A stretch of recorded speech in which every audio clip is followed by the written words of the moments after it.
For centuries, Alderaan stood as a beacon of hope in the Republic. But the Empire came.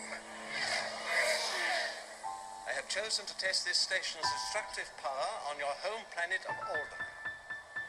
Peace while you suffer. The Emperor drowns you in black waters. He wants me to be Darth Revan again. Serve him as I did centuries ago. He made me a Sith Lord and named me Darth Revan. The Force does not control you. You saved Ugandan using something you thought was important. But your motives are still aligned with the Jedi Code. To arms, men! Defend the throne! Anakin Skywalker was weak. I destroyed him. He was weak and foolish, like his father. So I destroyed him. Master Windu, you have fought gallantly. Worthy of recognition in the archives of the Jedi. It is finished. To them it is.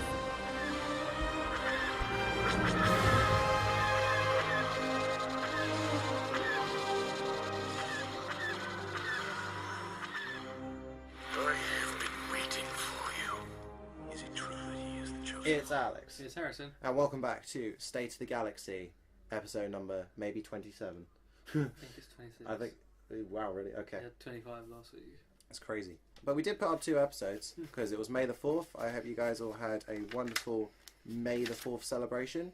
I know that I did, because I continued it on into the following day by watching episode 3, and I watched a bit of obviously. episode 8. Revenge of the 5th, innit? Yeah. Carried it on a bit. So, yeah, I hope you guys all had a really, really great time. And let's continue on with a bit more of Star Wars talk. And today, it's a big theory. My friend Lawrence came up to me at work with this theory, and It's groundbreaking. it blew my mind. It's my jaw gonna drop. I actually had to pause, and I had to take my breath, and just kind of mull things over. And you're not going to get it to start off with, but as we go down the line, it's really going to start to piece together and make sense. Please don't tell me Yoda's a Sith. No. So first of all, Snoke's alive. How's that? Go on, carry on. So Dive in. Snoke's alive, and his identity is everyone. Okay, so He's the Force, isn't it? our theory is that he is a dark side entity that originated in the unknown regions of space, and he came back, and utilizing techniques that we'll talk about in a minute, he was able to possess spirits and elements of dark side beings that we've already seen. So that's Maul, that's Vader, that's Dooku, that's Plagueis, that's Sidious, and so on and so on. The first bit of evidence that I put through in was that when he tortures Rey, what theme plays? The Emperor's theme. Saucy. Andy Serkis said in an interview that he is more powerful than the Emperor. Now, that doesn't necessarily mean that he's, as what he said in an interview and just that, that doesn't necessarily specify whether he's talking about whether he's more powerful in terms of connection to the Force, or whether he's got more money and therefore more influence and that kind of thing. But for the purpose of this this theory, let's just say that it's more focused around his Force potential. Also, in an interview, Andy Serkis was asked asked how he felt when he read that Snoke would be killed, and he said, "We'll just wait and see, because nothing's final." No, and there's all Force ghosts and spirits and stuff. So in why would he say this if Snoke was dead, like dead? So he also used Force Lightning, which was the powers of the Emperor and Dooku, and also he looks younger, which I know is a point that I brought up in the past. He looks younger in the bridge between episode 7 and 8. And my theory as part of that is that his body is constructed by himself or his closest followers. So when he adds new Force powers and new dark side entities, he has to construct and build a new body. and that's the one that we saw in Star Wars Episode 8 as opposed to the one we saw in Star Wars Episode 7. Or, alternately, the one in Episode 7 has just taken on an entity and was suffering because of it, and then slowly had to be reconstructed. Kind of like Ultron, in a sense. Yeah. So he looked younger and less frail in Jedi. I call it Jedi 2 because it's... Shorter than the easy title. The easy title. So it was either that or some kind of skin graft. And he has a similar scar, and this has been pointed out by other Star Wars theories, that he has a similar scar to Darth Vader, which could be another kind of reflection of his entity that he's harvested from Vader. And he... the only defining item that he has on his person, what is that? The Black Ring? The Black Ring. And where was that found? Some sort of Sith temple? It was harvested in the catacombs underneath Darth Vader's castle on Mustafar. And could be used as almost like a Horcrux to keep the dark side spirits in the body. If he didn't have that, he would, as a dark side artifact, it would almost be like a holocron. If it weren't present, then the dark side spirits would float away and would tear the body apart. It was said in an unnamed source, possibly J.J. Abrams, that we have seen Snoke in the prequels. That's because we have. We've seen him many times. And not just in the prequels, but we've also seen him in the originals and standalone films and other stuff. We'll also get to that in a bit. It was also said that Episode 9 would wrap up and connect all of the past Star Wars films and possibly the less important elements as well, like Rebels and Clone Wars. What better way to do that than to have all these entities come back and have that be the final showdown? Because clearly Rey is one of the most powerful, and whether we like it or not, Mary? Yeah, is one of the most powerful beings that we've seen in Star Wars as of yet, at least as far as the films go. So it would make sense that her final fight would be against something equally as powerful and menacing, and what more so than a physical embodiment of everything dark. Well, maybe the next possessed soul might even be Kylo's, if it's following... That's interesting, because that actually kind of follows into something that I thought we could maybe put into our synopsis for Episode 9 when we get around to writing that. Oh, yeah. So, less important. Hyperspace tracking was stored among the Death Star plans on Scarif Base. And as far as the film goes, it would suggest that that was the only copy of that plan. Because I can't remember the name of the pilot. Brody? Yeah, Brody. Yeah, Brody. He said that they keep all the Imperial archives down there. I know he doesn't say that's only where they're kept, but it's a big source. It's a big source. Now, if that base was destroyed, how was that information then picked up and used? Unless there was a being, maybe a Moff of some influence, an Imperial officer that then became part of Snoke. I mean, why was hyperspace tracking made such a massive point in Episode 8 at all? Why was it a link in Rogue One? Why? Maybe if not to hint that this is maybe slightly more important than we're giving it credit for. So we got that. And to sum up, Snoke is a dark side entity of countless years old from the unknown regions.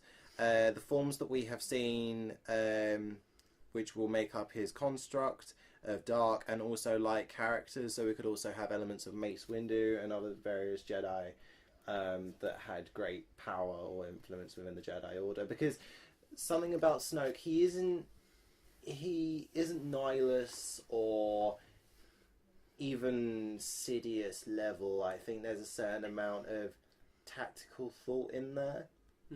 And he is merciful to a degree.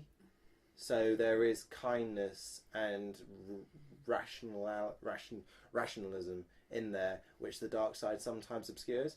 So, I mean, Hux is still alive. Could have killed him for his failures. Exactly. So I believe that there is a balance there. Not perfect, but there's definitely some light. You said balance. And some light and some dark in that being. Yeah. When Snoke says to Rey, "Give me everything," which he does when he's holding her up in the air, and then the Emperor's theme plays, what does he mean if not her spirit and her physical skill? So he was actually, it was literal. Maybe her power as well. Give me everything. Take it away and Because vampire it. when he'd finished, he didn't reveal that he'd learned anything else. It wasn't like he was probing for information, and if he was, he didn't divulge any of it. No, it's not like he went, you remove these restraints and leave the room. Yeah, he was probing for something else, and probably probing for how easy it was going to be to harvest this soul that he Harvest, or maybe ripen for future harvesting. Exactly. An awakening. Maybe activate the powers a bit more to charge him up like a battery. When he was killed, did you notice anything odd about his corpse? Oh, it just was dead straight away. I didn't really pay much else attention. Okay. When he was killed, he not only looked dead, but he also looked empty. Like the body looked just divulged of any kind of being having inhabited it. So my theory is that the spirits had then left the body at that point and are floating around somewhere in order to then reconvene somewhere else. I still think the possible theory that it could be in the ring.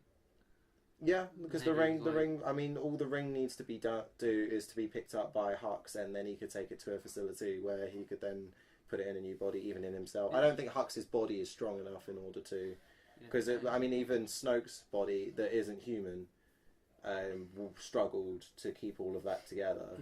I don't think Hux's body would be strong enough to harvest it. And it would be interesting. Maybe that would be like the death of Hux, his final great sacrifice. It would almost be like that scene in the last good Indiana Jones film, where he drinks from the goblet, and his he just starts melting and decomposing. Yeah, maybe it's kind of like a replacement, like one life for a life sort of thing, like the Soul yeah, Stone.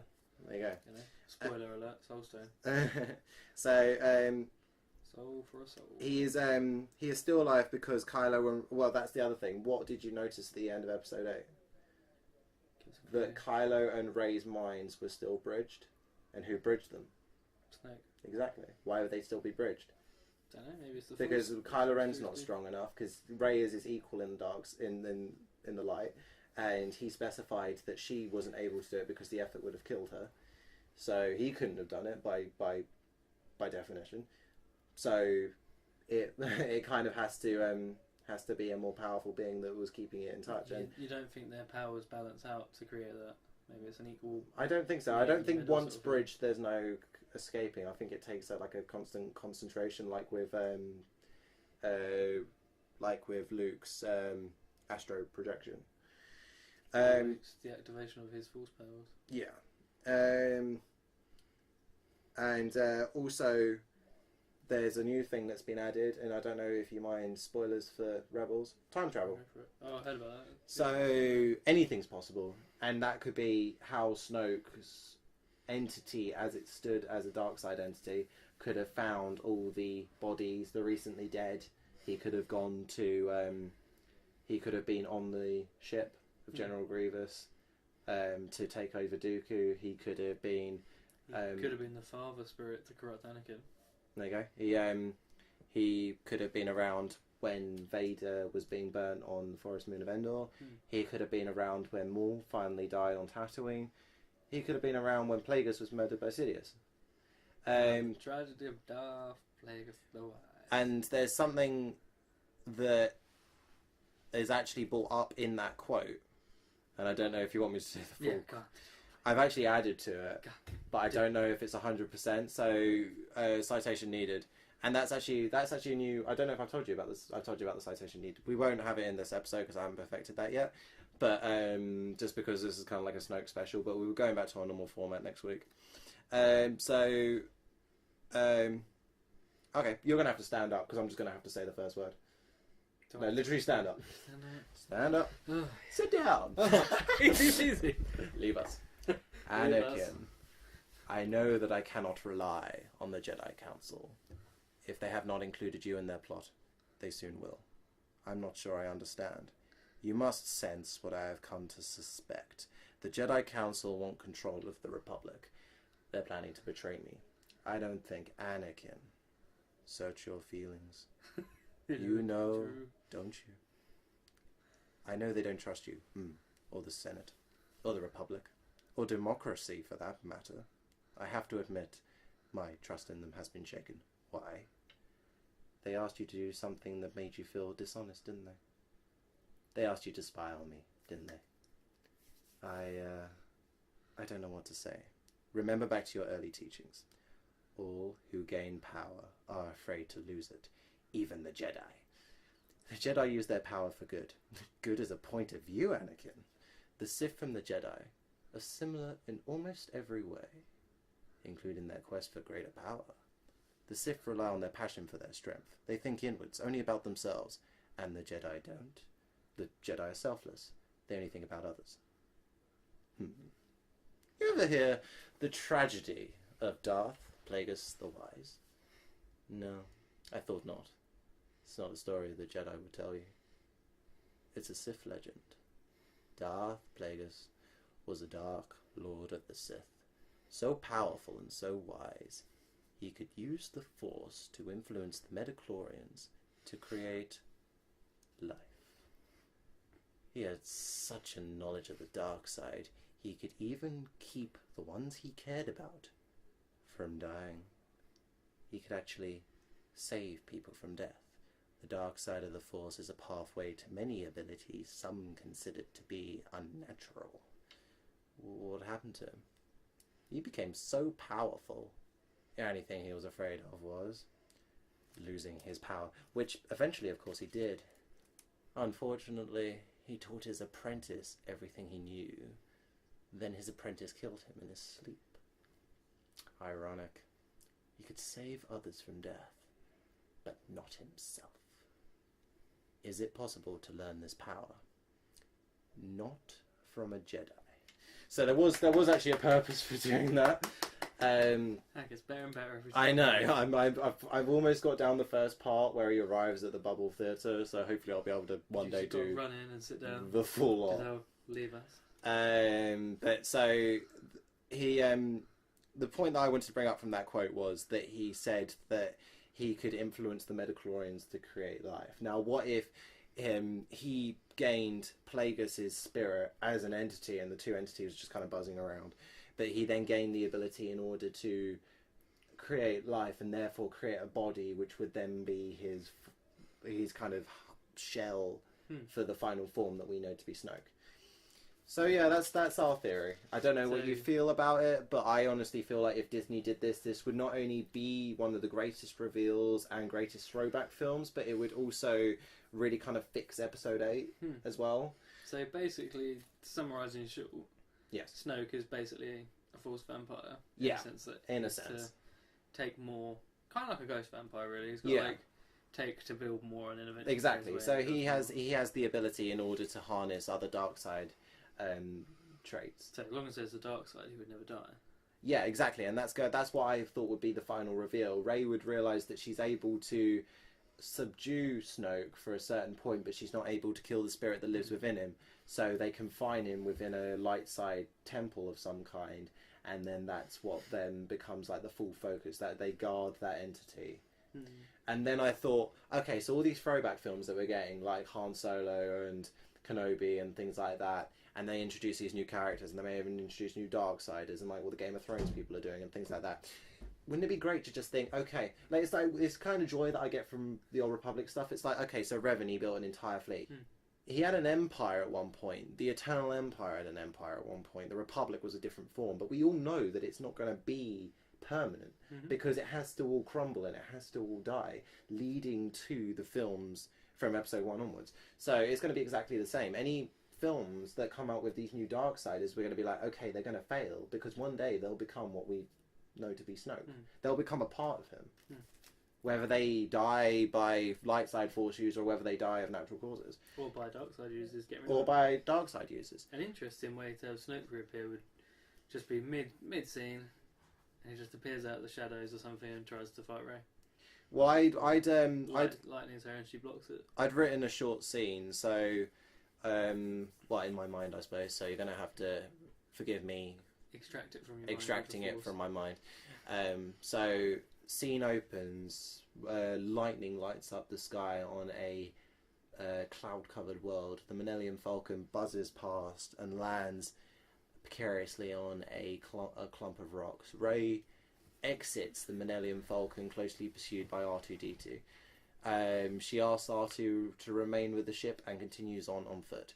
She enters a dark cave and hears whispers, similar to the whispers that she heard in Mars's castle and on Uktu. She enters and sees a very long passageway, negotiates the passageway with no problem, but then enters a giant circular area. Circular area is covered by doors that encircle the walls. She takes a closer look within each of these doors, and inside each of the doors there is another room that has a singular tiny lit area, which is like a crack in the rock, a bed, a makeshift one at that, a bucket, and a bit of food on the ground. But each room is different. It each has a different, just a static element within it. And she notices a cane in one of the rooms, and she notices a braid in another, and she notices another cane, but this one has what looks like a lightsaber encased in it. Each of these entities are what the dark side spirits of Snoke are encased in when they're not inside the ring. So the cane is of the cane of Sidious, as seen in episode 6. The braid is from a Jedi. The other cane is Darth Maul's lightsaber that he uses in Rebels, or the dark saber. I'd probably be better to use a lightsaber that we recognise in Maul, just simply because people haven't seen Rebels, so if they're like, what the hell's that? It'd be cool to have, instead of like braids and stuff, maybe have a different lightsaber for each. Yeah, but the only problem with that is then it gives it away too much. I want this to be like a long drawn out process all the way up until the point. Maybe a lightsaber, yeah. Maybe the one that we recognise, maybe even Dooku's, because Dooku didn't really have much of a discernible or like an item on him. What about the cloak with a chain on it? That's kind of, you see him in it all yeah, the time. fair enough. It's something as simple as that. And a dark side entity rises from one of the doorways. And very similar to Crystal Skull, although it was a crap film. Oh, or the spirit from Infinity War that guides him to the Soul Stone. Yeah. Like a Reaper-y. So it rises up as a dark side black entity, but then materializes into whichever Force user we decided to be. So it could be Maul, it could be Vader, it could be anyone. And that one slowly starts to walk towards it, and then another and another. And they all start to enclose, but then stop. And then the room starts to shift mechanically, and all the little kind of subdivisions merge together to then create Snoke. All of the Force, that'd be cool. All of the creatures merge together in order to create Snoke, and that's where the final battle takes place with her. Cool. But before the final battle takes place, she notices that there wasn't a dark side entity from one of the rooms, and inside the room she notices, instead of a bed and instead of a trough and instead of an element, there lies dead Kylo Ren. And then clambering out of his corpse is him, but as his just simple dark side energy, so his non-conflicted soul at this point, which then Snoke harvests as well. I'm also going to have it speculated that Rey was again, unfortunately, I know Turnbull may not like this because he doesn't like the whole special snowflake thing, but Rey was very similar to the original canon idea of Anakin, that he was possibly a result of a Force ritual that took place between Sidious and Plagueis, which then created him. They created like a vergence in the Force, and that created Anakin, similar to Rey, because then she was given to two adopted parents on Jakku. That's why you saw two people walking towards her in the mirror scene. They were the two Force users that created her, but she was abandoned by someone because you saw the ship fly away. She obviously remembers them, but I guess the situation was so scarring that she just blocks it all out. Maybe they tampered with her memory via the Force. Also that. But there was something that I wanted to add in, because I feel like Star Wars is still lacking that kind of emotional moment where I would even cry. And what about this? The two that actually become like a surrogate family or adopted family, they love her to bits. They're not drunk. They're not drunks. They're just regular people. Really nice. They look after her. They take care of her. But because she's being groomed by Snoke into becoming this, she's been created by him but given to a family so she can gain the kindness and stuff and kind of practical minded that he desires so much, as well as her power. He needs that to happen, so he gives her to kind people.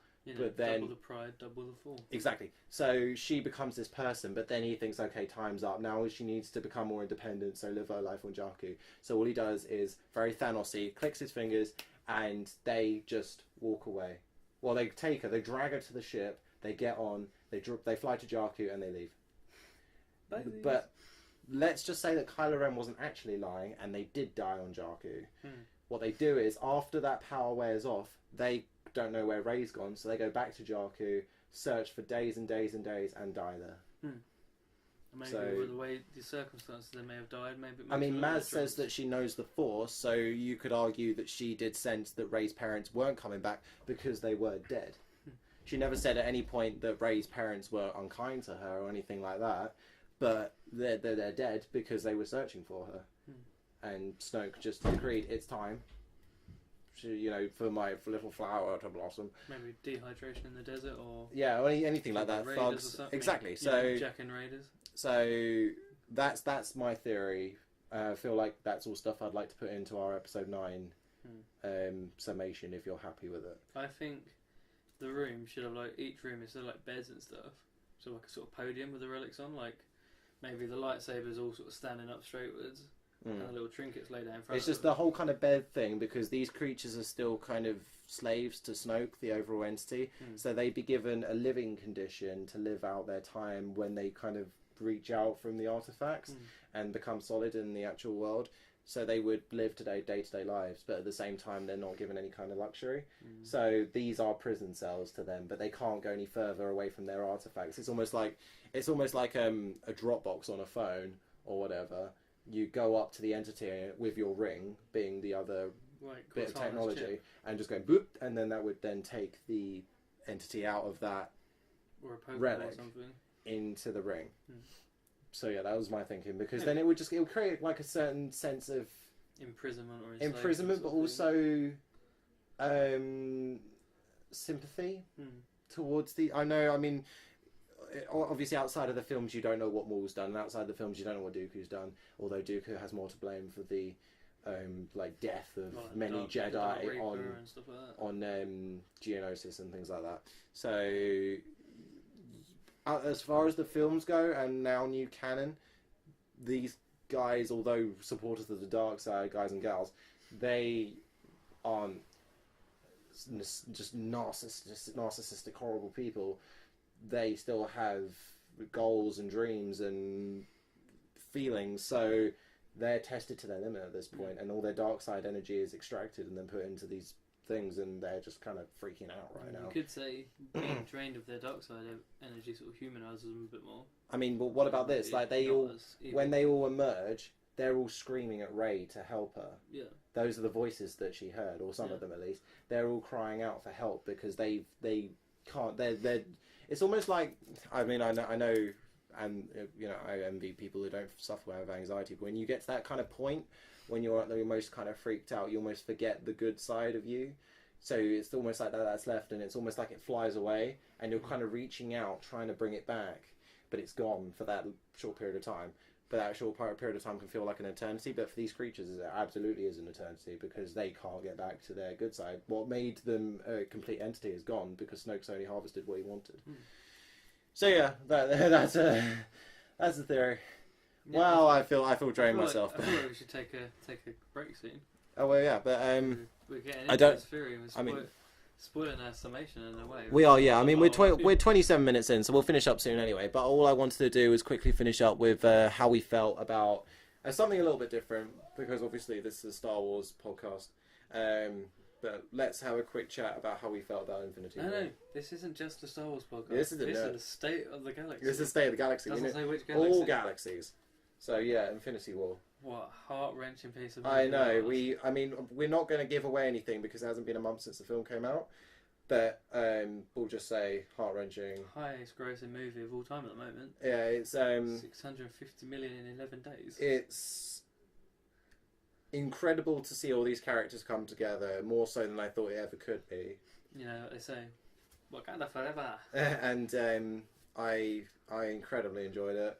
There are Marvel films that I didn't enjoy, like things like Ultron and things like that, but I really enjoyed this. I thought it was brilliant, and I can't wait a year down the line for the next instalment.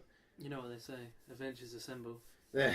No one even says it. That's the only thing I'm going to spoil. No one says Avengers Assemble. But yeah, no, super good film, and I'm super glad that I went to go and see it. Well, we've seen it twice now, haven't it? So. Yeah. No, it's been good. But yeah, we'll wrap up this episode of State of the Galaxy. So thank you very much, Harrison, for joining me this week, and thank you for sitting through my theory on Snoke. An eye-opening theory is. I think a lot. You need a bit more background to it. Yeah, we will. Both Lawrence good. and I will sit down and we'll work on it a bit more. But yeah, no, we want to cover a bit more on that, and also our prep for the episode 8 rewrite and things like that. I've also got a couple of other Star Wars things I want to start with. Episode 9 pre-write as well, I suppose. Yeah, so we got a lot going on that will hopefully start really getting into movement after Comic-Con's finished. Or been and gone, I suppose. Which isn't too far away now. It's kind of scary how close that is. But yeah, so whether you are Jedi or Sith, whether you are Resistance or First Order, CIS or Republic, Rebels or Empire, or Mandalorian, Sand People, just general people, hope you have a very good day, evening, whatever you're doing. May the Force be with you. See you guys next week.